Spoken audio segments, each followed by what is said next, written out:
नौजवान के साथ बैठा, मैं प्रोग्राम रिकॉर्ड करवा रहा था। वो नौजवान कहने लगा, मैं कैसे शादी करूं, हैं, मैं कैसे शादी करूं, मेरी 30,000, शायद उसकी 30,000 सैलरी थी, मेरी 30,000 की सैलरी है, अब मैं शादी करूं तो मेरी माँ कहती है कि शादी में तो मुझे क्या देगा, अब्बू को क्या देगा, तेरी बहन को क्या देगा, बहन के ससुराल वालों को क्या देगा, भाई को क्या देगा, बहन के बच्चों को क्या देगा। अरे मैं सबको दूंगा तो मैं शादी कब करूंगा, मेरी अर्निंग इतनी है ही नहीं। नौजवान की सैलरी कितनी, 20,000 25,000, अच्छा करता होगा तो 30-40,000। तो ये लाखों रुपए लाए किधर से लड़का।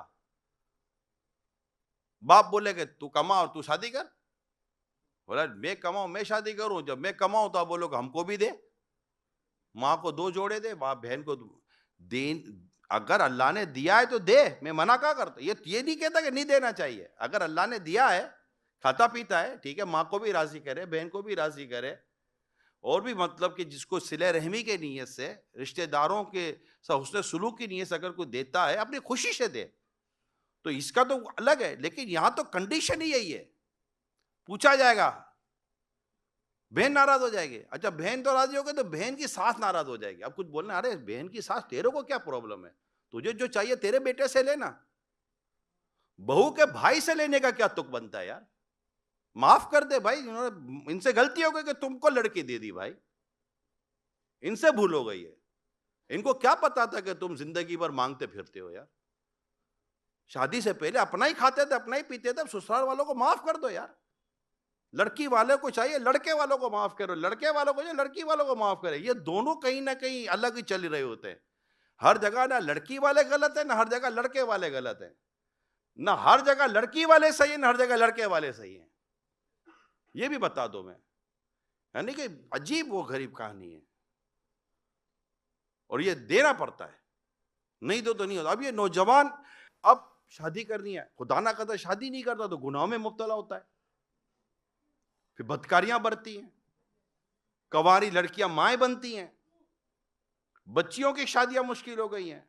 लड़की की शादी कर रही है, अब बाप परेशान, मां कोस रही है अलग, बच्चे थे कमाने, तुमको कमाना चाहिए था, कुछ 4 और काम कर रहे थे। अरे भाई किधर को क्या करे, 4 काम कहां से करे, एक काम के अंदर बेचारा बुढ़ा हो गया, कमर टेढ़ी हो गई, 8 घंटे 10 घंटे से ज्यादा क्या काम करेगा। अल्लाह ताला ने जितना रिस्क दिया है उतना ही रिस्क लेगा ना, तो हमें चाहिए कि उस रिस्क के अंदर अल्लाह पाक का शुक्र अदा करें। किसी के महल को देखकर अपना झोंपड़ा को थोड़ी को जलाता है यार। और ये आजकल ही ऐसा है, वरना इमाम गजाली रहमतुल्लाह ताला अलैह तो लिखते हैं कि एक जमाना ऐसा था कि जब आदमी घर से कारोबार के लिए, रोजगार के लिए निकलता था तो उसकी बीवी बच्चियां उसको कहती थी कि हमारे मामले में अल्लाह से डरना, हराम ना कमाना, हम भूख बर्दाश्त कर सकेंगी मगर जहन्नम का अजाब बर्दाश्त नहीं कर सकेंगी। अब वो कहां से लाए ऐसे घर यार, कहां से लाए। लड़का शादी करता है, देखता है कि मिलेगा क्या, यानी जिसको देखो यही नजर लगी हुई है। क्या करे कि ना लड़कियां बेचारी घरों पर बैठे हैं, लड़के घरों पर बैठे हुए हैं, शादियां नहीं हो रही हैं, लड़कों की उम्रें 25-25 30-30 साल की हो गई, लड़कियों की उम्रें 25-25 30-30 साल की हो गई है। वहां नौजवान लड़के की ताकत नहीं है, वहां लड़की के बाप की ताकत नहीं है। अरे माशरे में रहने वालों मेरी बात सुनो, चाहे बांग्लादेश में रहते हैं, चाहे आप पाकिस्तान में रहते हैं या इंग्लिस्तान में रहते हैं, दुनिया के किसी मुल्क में, या आप हिंदुस्तान में रहते हैं, अब दुनिया के किसी मुल्क में भी रहते हैं, मैं तो फिलहाल अपने मुसलमान कम्युनिटी से बात कर रहा हूँ, खुदा का खौफ करें। मेरी दरख्वास्त है आपसे, शादी आसान कर दो यार, मेहरबानी करो यार, आपको अल्लाह इसका अजर देगा। ये आम आदमी से नहीं होता, जो करते धरते लोग हैं ना, करते धरते लोग हैं। मैं एक सेठ को जानता हूँ, चाहे तो वो करोड़ों रुपए शादी पे खर्च कर दे, मगर वो उनकी एक मिजाज है कि नहीं, शादी पे खर्च नहीं करेंगे, जो पैसे बचेंगे ना इन सब गरीबों की शादी करेंगे। मैं जानता हूं,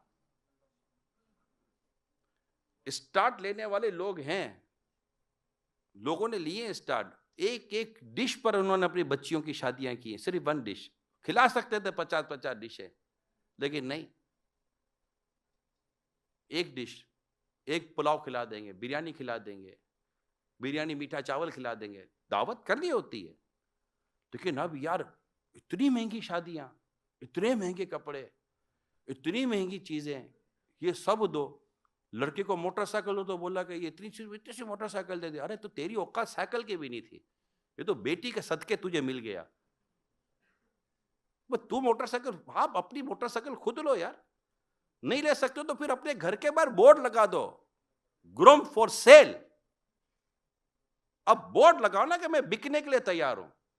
और चूंकि मैंने मेडिकल करी इसलिए मेरा रेट ये है, मैंने एमबीबीएस किया तो मेरा रेट ये है, मैंने एमबीए किया मेरा रेट ये है, मैं फला प्रोफेशनल जॉब करता मेरा रेट ये है। आप डरते क्यों? फिर छाती ठोक कर बोलो ले कि मैं बिकने के लिए तैयार हूं, मेरा रेट लगाओ। करोड़, 2 करोड़, 3 करोड़, 50 लाख, 70 लाख, मेरा रेट मोटरसाइकिल नहीं है, मेरा रेट कार है, क्योंकि मैं बेकार हूं। लड़की लाएगी कार तो मेरे को कार मिलेगी, वरना मैं जिंदगी भर बेकार रहूंगा। तो हम शादियां सस्ती कर दें। आपको मैं बताऊं, इस्लाम की खूबसूरती देखिए, लड़की वालों पर खर्चा ही कोई नहीं है, और यहां लड़की वालों पर ही खर्चा है। हमारी सोसाइटी में आज भी बदकिस्मती के साथ लड़की पैदा होती है तो बाप का मुंह इतना सा हो जाता है। क्यों? लड़की तो रहमत है, बेटियां तो मोहब्बत करने वालियां होती हैं। रसूल पाक सल्लल्लाहु अलैहि वसल्लम बेटियों वाले थे। शहजादे भी आपके यहाँ विलादत हुई, लेकिन शहजादों का बचपन में इंतकाल हो गया। 4 शहजादियां और 2 शहजादे रसूल पाक सल्लल्लाहु अलैहि वसल्लम के मशहूर है, इनके नाम है। मगर आप भी बेटियों वाले थे। बीबी फातिमा किसकी बेटी थी? सरकार सल्लल्लाहु अलैहि वसल्लम की। बीबी ज़ैनब, उम्मे कुलसुम, रुकैया रज़ियल्लाहु ताला अन्हुमा, ये सरकार सल्लल्लाहु अलैहि वसल्लम की शहजादियां हैं। आज बेटियां पैदा होती है तो इतना सा मुंह हो जाता है। इसलिए नहीं कि बेटी अच्छी नहीं लगी, वो बेटी के साथ जो आया है ना, उसको अभी से टेंशन हो गया। हालांकि उसको पता भी, उसको ये भी नहीं पता कि बेटी के जवान होने तक मैं भी जिंदा रहूंगा कि नहीं रहूंगा, या बेटी भी बड़ी होगी कि नहीं होगी। मगर बस इसका मुंह खराब हो जाएगा। अरे खुदा पर भरोसा कर, अल्लाह ताला ने औलाद दी है तो औलाद के साथ अल्लाह ताला तुझे रिस्क भी देगा। वो अपना रिस्क खुद लेकर आई है, तेरा को थोड़ी खाएगी यार।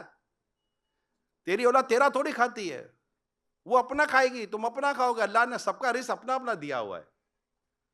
मगर हमारे यहाँ तो तौर तरीके ना, उसके साथ प्रॉब्लम हो गया और हो गए। अब लड़की के पास, लड़की वालों पर खर्चा नहीं है। मेरी बात समझो, ये माशरे में रहने वालों मेरी बात को समझिए, ये मुसलमानों मेरी बात समझिए। शादी में खर्चा क्या, ये बताइए कि भाई शादी होगी तो खाना, मतलब नान नफका बोलते हैं, एक लफ्ज है ना, नान नफका सुना होगा आपने लफ्ज। पहनने को कपड़ा, खाने को रोटी, रहने को घर, ये नान नफका है उर्फ और आदत के मुताबिक जो माशरे में चलता है। ये किसकी जिम्मेदारी है? शोहर पर है। नान नफका किस पर वाजिब? मेहर किसको देना है? वलीमा किसको करना है? लड़की वाले पे खर्चा क्या है? वो आवे खाना खावे लड़की। अब वो बेटी दे दी, अब क्या दे तुम्हारे? वो जान देवे, बेटी दे दी। हर थोड़े दिनों के बाद कोई फरमाइश, हर धोने के बाद थोड़ी ख्वाहिश। तुम्हारा बाप हज करके आया, हमारे लिए क्या लाया? जमजम लाया, पियो। भाई जमजम और खजूर से ज्यादा बड़ा तबरुक क्या लाएगा? जमजम वही होता है। तब मदीने की खजूर लाया तो वो बोले और क्या लाया? अब खजूर खाना भाई मदीने की। मदीने जमजम पियो ना चुम चुम कर, कि जमजम पियो।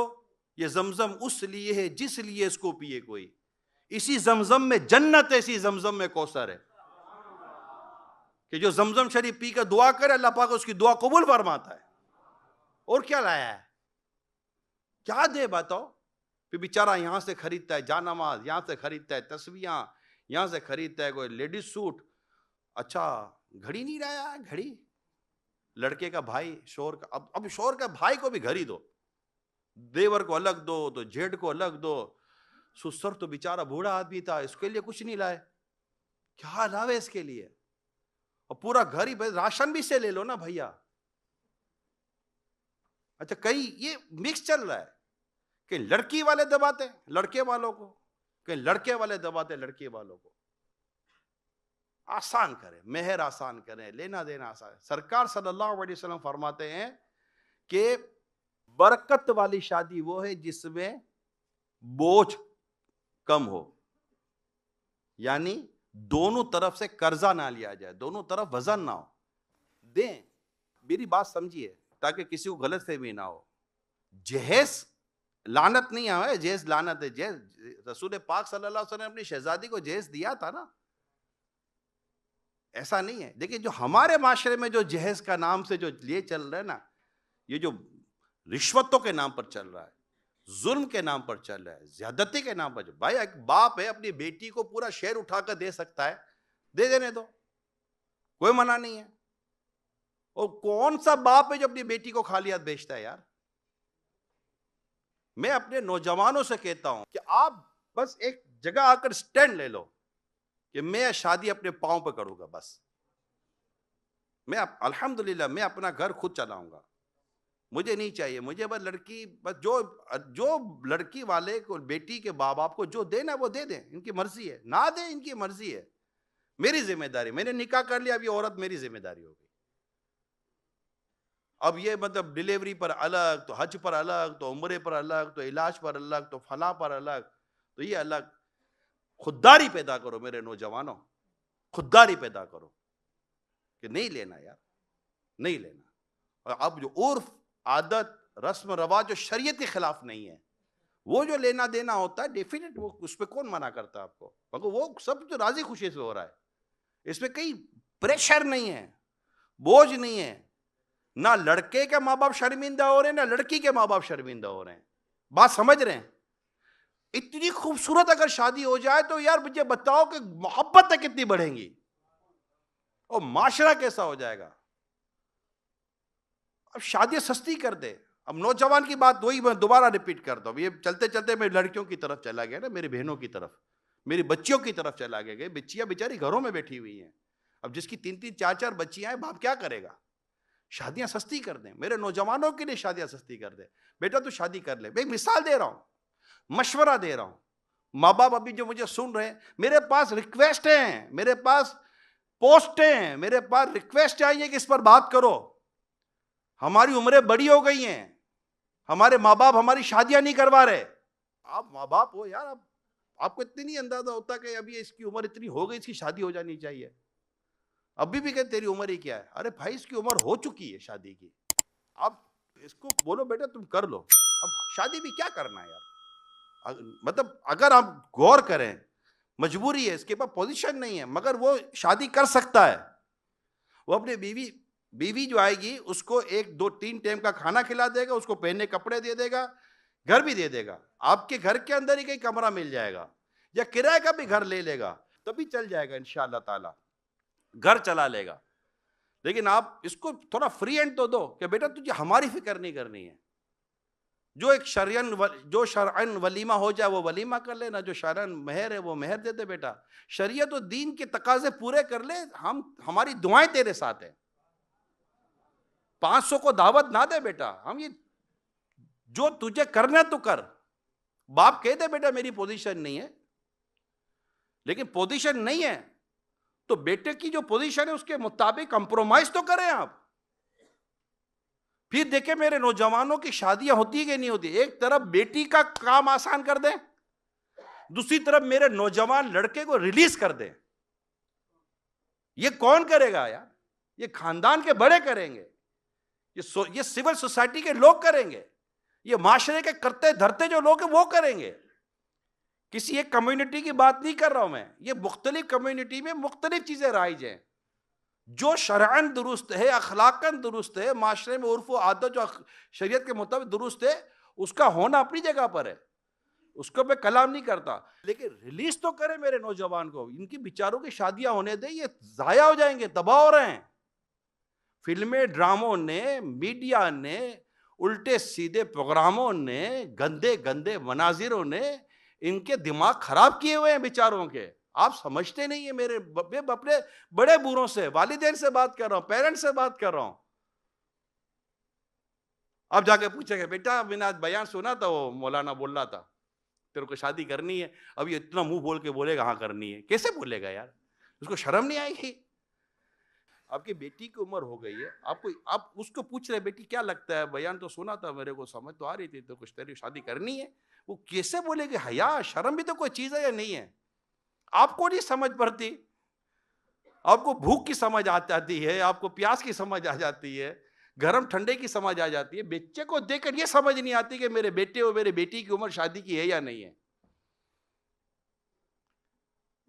मेरा तमाम तर आशिकान रसूल से यह मशवरा है कि दीन, शरीयत, इस्लाम के सारे तकाज़ों को सामने रखें, माशरे की अखलाक और जो भी उर्फ आदत के इसको सामने रखें, इसको समझें, सीखें जो मैं कह रहा हूँ, क्योंकि इसकी डिटेल है, मैं उसमें जाऊँगा तो घंटा 1.5 घंटा और निकल जाएगा। सामने रखें और रखने के बाद एक अच्छा सा डिसीजन लेकर, आपको लगता है कि बच्चा मतलब कि बीवी को संभाल लेगा और मतलब अखलाक और आदत तो तरीके से भी संभाल लेगा, पता चलेगा बच्चा ही मतलब कि बच्चा है। उसकी यहाँ भी अगर बच्चा हो गया तो बच्चे के घर फिर बच्चा हो जाएगा, यानी उसकी तो मेंटेलिटी बच्चा। और जो लड़की थी उसका भी बचपना। तो एक घर संभालने जैसी सलाहियत पैदा करवाएं और हो जाती हैं। बाद वक़्त आप अपनी उम्र देखकर समझते हैं, अब आप 40 साल के आदमी, वो आपका 20-22 साल का बेटा, बल्कि आपकी उम्र 45 साल 50 साल हो गई है जब आप अपने बच्चे की शादी कर रहे हो। तो अब आप बोलोगे मैं ऐसा ना, मेरा बच्चा ऐसा। आप जाओ ना, आप 20 साल के कैसे थे? जब आप 20 साल के थे तो आप कैसे थे? तो आपको लगेगा यार मेरा बच्चा मुझसे बहुत ज्यादा समझदार है। आप देख लो, आप आज आप अपने बच्चों को अपनी इस करंट एज, करंट एक्सपीरियंस से जज करते हैं। आप खुद को उस 20-25 साल की उम्र पर रखें जब आपकी 20-25 साल की उम्र थी।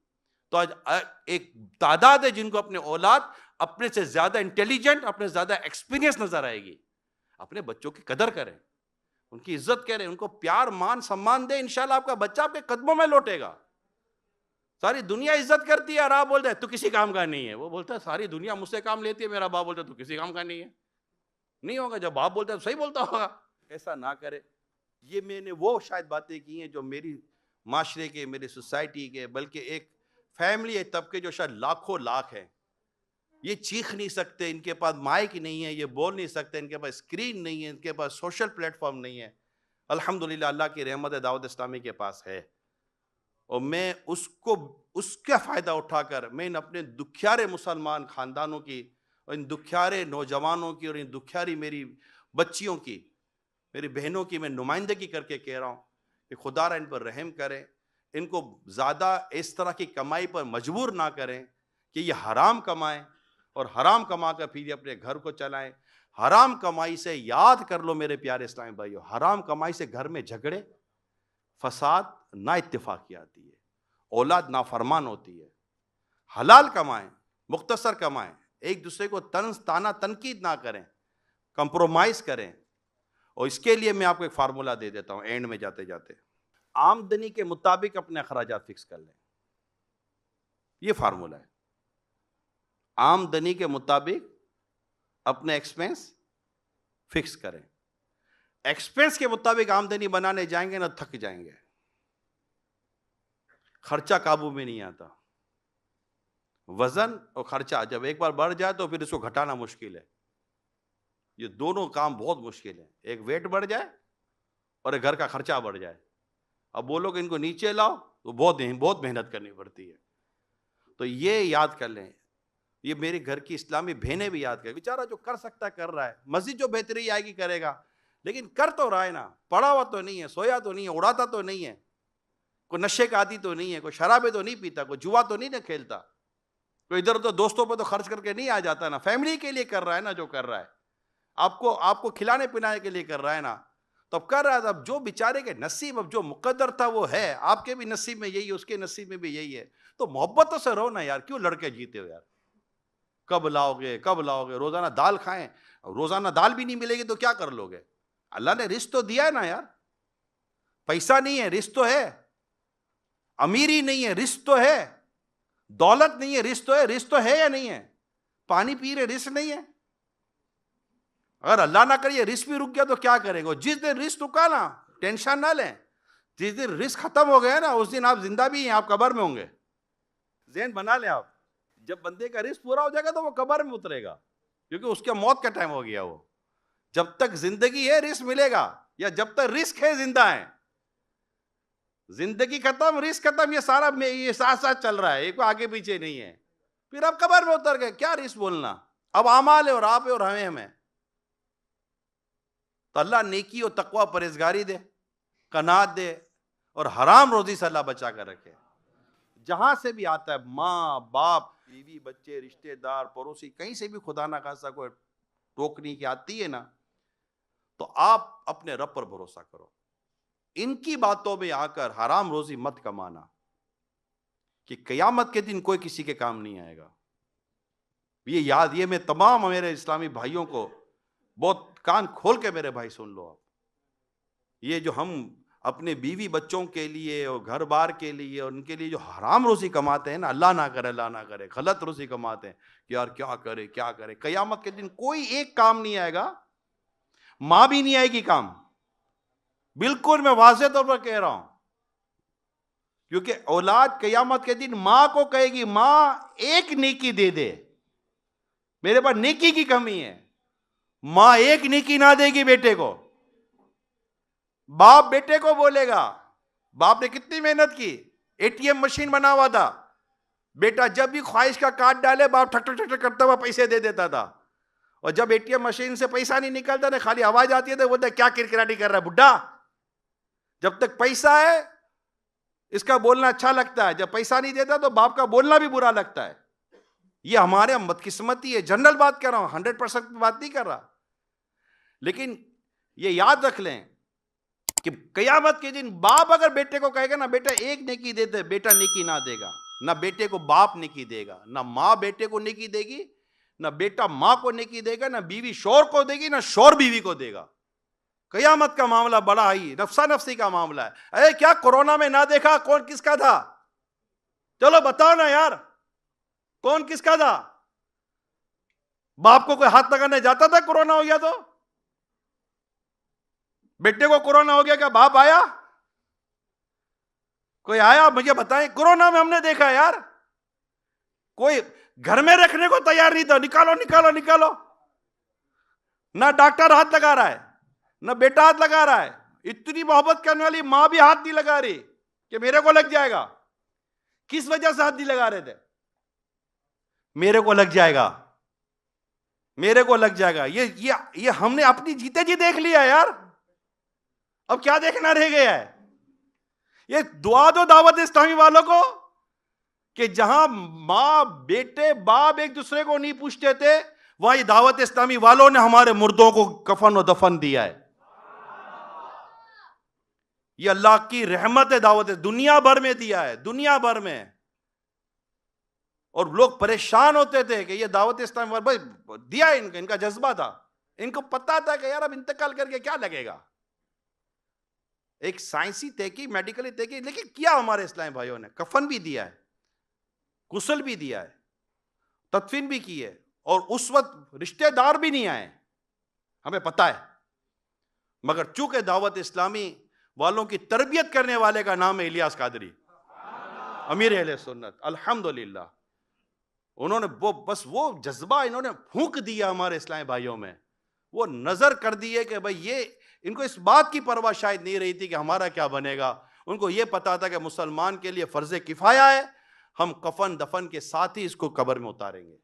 गुस्ल मैयत होना चाहिए। हालांकि कई जगहों पर यही होता था, गुस्ल नहीं होना, कफन नहीं होना, आपको सब पता है, मेरे को कोई नई बातें नहीं कर रहा हूं।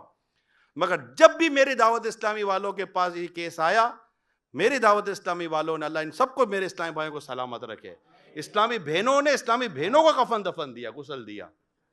ये बता दूं, ये खुद मुझे पता है, हमारे यहां भी यही हुआ है कि कोविड से इंतकाल हुआ और गुस्ल देने के लिए हमारी इस्लामी बहनें आई हैं। कोविड से इंतकाल हुआ, गुस्ल देने के लिए हमारे इस्लामी भाई आए। फैमिली मेंबर कमरे में जाने के लिए तैयार नहीं है। ये याद रखिएगा, ये दावत इस्लामी के उन मुबल्लिगीन का, इस्लामी भाइयों का हम पर एहसान है। हम पर एहसान है कि जहां ना माँ बाप बेटा कोई नहीं खड़ा हुआ, वहां अगर कोई खड़ा हुआ तो इलियास कादरी का ये गुलाम खड़ा रहा था, अमीर सुन्नत का ये सच्चा आशिक खड़ा रहा। क्योंकि अमीर सुन्नत ने, प्यारे अमीर सुन्नत ने अपने इस्लामी भाइयों के दिलों में, दावत इस्लामी दिलों में ऐसा इश्क रसूल डाला है कि उनको उम्मत से मोहब्बत हो गई है। और इस्लाम और दीन की ताल्लुक से बहुत सीरियस हैं दावत इस्लामी वाले, अल्हम्दुलिल्लाह करके दिखाया। अब अल्लाह ऐसा फिर कभी हमें ना दिखाए। मगर देखिए कितनी हुस्सासियत में, देखिए कयामत के दिन कौन किसके साथ खड़ा होगा यार। हम इनके लिए कमाएं कि जो कयामत के दिन काम नहीं। हाँ, कयामत के दिन जो काम आएगी जात, वो कौन है? आला हज़रत फरमाते हैं, उनके सिवा रजा कोई हामी नहीं जहां गुजरा करे पिसर पे पिदर को खबर ना हो। कि मुस्तफ़ा करीम सल्लल्लाहु अलैहि वसल्लम वो हैं जो क़यामत के दिन हमारे हामी हैं। वो अल्लाह के हुजूर हाजिर होंगे, सज्दा करेंगे और हमें बख्शवाएंगे इंशाअल्लाह, हमें जन्नत दिलाएंगे इंशाअल्लाह।